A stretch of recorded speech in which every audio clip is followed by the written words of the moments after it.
In earlier videos we looked at inheritance and access modifiers. Today we will look at method overriding and things you have to keep in mind while doing it. First, what is method overriding? Sometimes you encounter the case that you inherit certain methods of a superclass, but then you want to extend or change their functionality. For that we can use method overriding. But how does it work?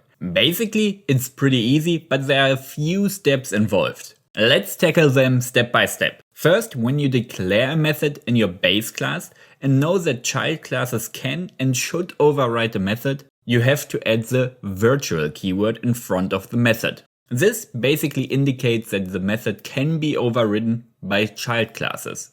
Now let's say we create a child class based on this class and want to override the method. For that we use the same method header as before and add the override keyword at the end. This keyword, technically not needed to override a method, ensures that the method you want to override exists in your superclass. Therefore, this is another safety net for you to prevent future mistakes. For example, if you should make changes to your method in your superclass, then the compiler detects that you also have to change the method declaration in your child classes. If you want to override methods, you must ensure that those methods are declared either as public or protected in your superclasses. Now, when you implement your new method in the child class and want to extend the implementation of the superclass, then obviously you want to execute the implementation that is already there in the superclass. For that, you can write super::operators method name. And then obviously also pass arguments to it if needed. And this triggers the execution of the code that is present in the method in the superclass. Now you have an idea of the general concept of method overriding. So we can look at some examples. Here we have a class A, which is the parent class of class B.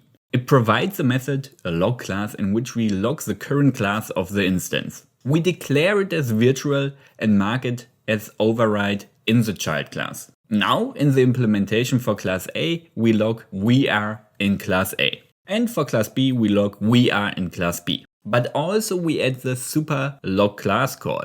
This tells us that if the method gets called on an instance of class B, we also execute the code we have defined in the implementation in class A. So in the first example, we create a new instance of class B and call the method. As you can see, like predicted, we first log the statement we are in class A and then we are in class B.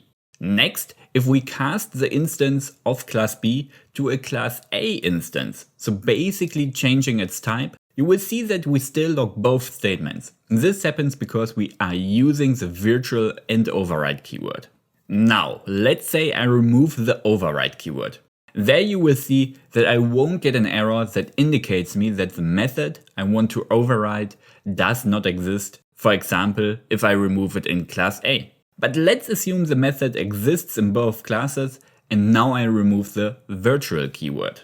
Now you will see that after casting, it will only execute the code that we have in class A. Since without the virtual keyword, it uses the type of our object at compile time, which in our case at that point is class A when we are calling the method.